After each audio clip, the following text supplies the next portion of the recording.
അതല്ല ഇന്ന് പോകുന്ന വഴിക്കേ പക്ഷെ ഒന്നും പറയണ്ട, ഒരു പട്ടി കുറുകെ ചാടിയതാ.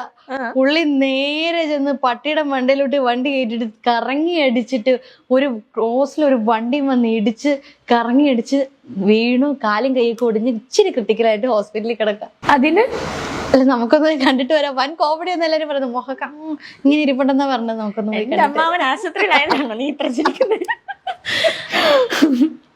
ഓക്കെ, ഇത്തിരി സംഭവം പൊളിഞ്ഞെങ്കിലും അതെ, ഒരുപാട് വലിച്ചു നീട്ടണ്ടല്ലേ? അതെ, അതായിരിക്കും നല്ലത്. ഓക്കെ, ഇനി അടുത്തൊരു ഡയലോഗ് വേണോ? വേണം വേണം, 5 ഉണ്ട്.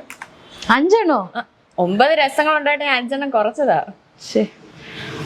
വടക്കം വീട്ടിൽ കൊച്ചുകുഞ്ഞിനോട് ഉടക്കാൻ നിൽക്കരുത്, ഉടച്ച് കൈത്തരും. ഇത് ശൃംഗാരത്തി പറയണം. എന്ത് ദൈവം, ആൾക്കാർ എങ്ങനെ കണ്ടോണ്ടിരിക്കുവോ ദൈവമേ. ശൃംഗാരം ഒഴുകണം. നിങ്ങക്ക് വ്യൂവേഴ്സ് ഒന്നും വേണ്ടേ? വേണം. ഇത് കണ്ടോണം. ഇത് കഴിയുമ്പോ വ്യൂവേഴ്സ് എങ്ങനെ എന്താണ്? വടക്കം വീട്ടിൽ കൊച്ചുകുഞ്ഞിനോട് ഉടക്കാൻ നിൽക്കരുത്, ഉടച്ച് കൈത്തരും. ഉടച്ച് കൈത്തരും. ശൃംഗാരം. ശൃംഗാരം. അതെ, വടക്കം വീട്ടില് കൊച്ചുകുഞ്ഞിനോടെ, വടക്കം വീട്ടില് കൊച്ചുകുഞ്ഞിനെ അറിയില്ലേ? ഓടുന്നു. പുള്ളിയോട് ഉടക്കാൻ നിക്കണ്ട, നിന്ന ഉടച്ച് കൈത്തരും. ഓടുന്നു. മതിയോ? സന്തോഷായോ? സന്തോഷം. എപ്പോഴും പറഞ്ഞല്ലേ വേണ്ടത്. എനിക്ക് 50 ലക്ഷം രൂപയുടെ ലോട്ടറി അടിച്ചു. എനിക്ക് അത് നിങ്ങളുടെ ഫ്രണ്ടായിട്ടുള്ള എനിക്ക് നിങ്ങൾ ഗിഫ്റ്റ് തരാൻ പോവാ. അത് രൗദ്രത്തി പറയണം.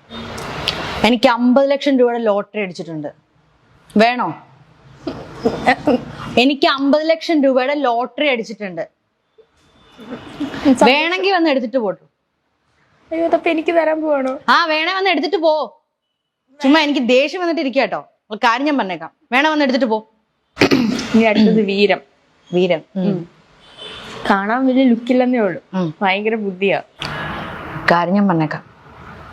കാണാനൊട്ടും ബുദ്ധി അല്ല, അയ്യോ കാണാനൊട്ടും ലുക്കില്ലെന്ന്. ഒടുക്കത്തെ ബുദ്ധിയാ. കാണാൻ ഒടുക്കത്തെ കാണാൻ വലിയ ലുക്കില്ലെന്നേ ഉള്ളു. ഓഡീഷന് വല്ല പോയിട്ട്? ഇല്ല, ഞാൻ ഇതുവരെ പോയിട്ടില്ല. കാണാൻ വലിയ ലുക്കില്ലെന്നേ ഉള്ളു, ഒടുക്കത്തെ ബുദ്ധിയാ. കാണാൻ വലിയ ലുക്കില്ലെന്നേ ഉള്ളു, ഒടുക്കത്തെ ബുദ്ധിയാ. കേട്ടോ? എന്നാര് പറഞ്ഞു? ഓരോരുത്തരും പറയുന്നു, നമ്മളതൊക്കെ അങ്ങ് വിശ്വസിക്കല്ല. ഇപ്പൊ എന്താ ചെയ്യുന്നു? നീ അടുത്തത് കരുണം.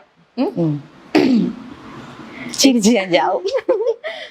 എക്സ്ക്യൂസ് മീ, കാക്ക തൂറിന്നാ തോന്നുന്നത്. കരുണമാണേ നമ്മുടെ. തെറ്റിടാ.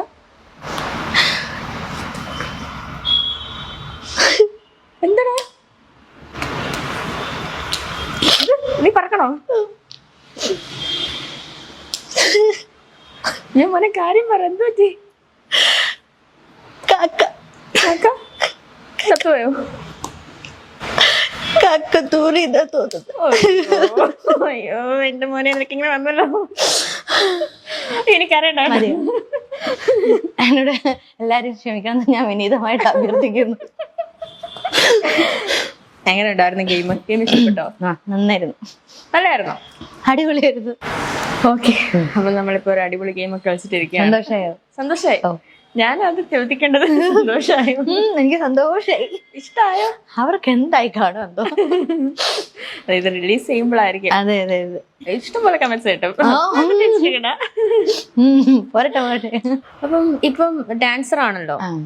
ഒരു ഡാൻസർ ആയിട്ടാണോ അതൊരു ആക്ട്രസ് ആയിട്ട് ആണോ അറിയപ്പെടാൻ ഏറ്റവും ആഗ്രഹിക്കുന്നത്? അത് അങ്ങനെ ചോദിച്ചാൽ വലിയ പ്രശ്നമാണ്. രണ്ടും ഇഷ്ടമാണ്. രണ്ടും ഇഷ്ടമാണ്. നമ്മുടെ ശോഭന ചേച്ചിയൊക്കെ പോലെ ആക്ട്രസ് കം ഡാൻസർ അങ്ങനെ. ഇഷ്ടപ്പെട്ടു കേട്ടോ. അത് ഭയങ്കര ഇഷ്ടമാണ്. പിന്നെ എല്ലാം ദൈവത്തിന്റെ അനുഗ്രഹം പോലെ.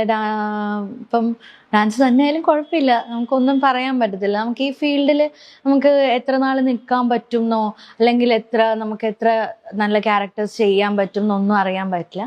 പിന്നെ ഡാൻസ് ആകുമ്പം അത് നമ്മളാണല്ലോ തീരുമാനിക്കുക ഇപ്പം എത്ര നാൾ വേണം എങ്ങനെയാണെന്നൊക്കെ.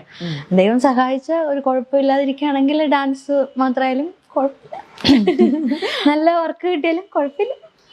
ഞാൻ എല്ലാത്തിലും ഹാപ്പിയാണ്. എല്ലാത്തിലും ഹാപ്പിയാണ്. അങ്ങനെ ഇന്ന ഒരു നിശ്ചിതമായിട്ടൊരു എയിം ഓ അങ്ങനെയൊന്നുമില്ല. അങ്ങനെയൊന്നുമില്ല. അതൊരു ലക്ഷ്യമില്ലെന്ന്.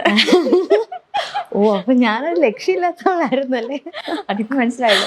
മറ്റേ ഇന്ന് തന്നെ ഒരു ഭിത്തിയിൽ ഇങ്ങനെ എഴുതി വെക്കണേ എന്ന് പറഞ്ഞിട്ട്.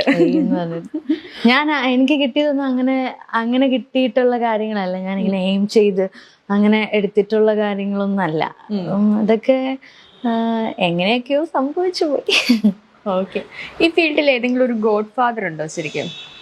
ലൈക്ക് എന്ത് കാര്യത്തിനും ഉപദേശം തരുന്ന, ഓടിച്ചെല്ലാൻ പറ്റുന്ന, ഹെൽപ്പ് ചോദിക്കാൻ പറ്റുന്ന, റെക്കമെൻഡേഷൻസ് ചെയ്യുന്ന അങ്ങനെ ആരെങ്കിലും? അങ്ങനെ ഒരാളുടെ പേര് നമുക്ക് അങ്ങനെ പറയാൻ പറ്റിയ, എനിക്ക് ആദ്യമേ മുതലേ എൻ്റെ കൂടെ നിന്ന് എന്ത് ചെറിയ ചെറിയ കാര്യത്തിനായാലും പോലും ആദ്യമേ തന്നെ എപ്പോഴും കൂടെ നിന്ന് സപ്പോർട്ട് ചെയ്യുന്നത് അമ്മ അച്ഛനും തന്നെയാണ്. അത് ഞാൻ ഏത് വഴിക്ക് പോണം, ആ വഴിക്ക് പോയാൽ അത് വേണ്ട, അത് തെറ്റാണെന്നൊന്നും ഇത് വഴിക്ക് പൊക്കോ അങ്ങനെ പറഞ്ഞ് അതായിരിക്കും നല്ലതെന്നൊക്കെ പറഞ്ഞു വിടുന്നത് അവർ തന്നെയാണ്. പിന്നെ നമ്മുടെ കൂടെ വർക്ക് ചെയ്യുന്നവരൊക്കെ ഇപ്പം എന്തെങ്കിലും ഇങ്ങനെ ഒരു ക്യാരക്ടർ വന്നിട്ടുണ്ടോ, ചെയ്യണോ, ഒക്കെ ആണോ എന്നൊക്കെ ആരോടെങ്കിലും ചോദിച്ചാൽ അങ്ങനെ പറഞ്ഞു തരുന്ന ഒരുപാട് ഫ്രണ്ട്സ് ഒക്കെ ഉണ്ട്. ഓക്കെ. ഇപ്പൊ അച്ഛൻ ആർട്ടിസ്റ്റ് ആണെന്ന് പറഞ്ഞു. ഈ അമ്മയ്ക്കും അനിയനും ഒക്കെയുള്ള ടാലൻസ് എന്തൊക്കെയാ? അമ്മയ്ക്ക് എൻ്റെ പുറകെ ഇങ്ങനെ നടന്ന്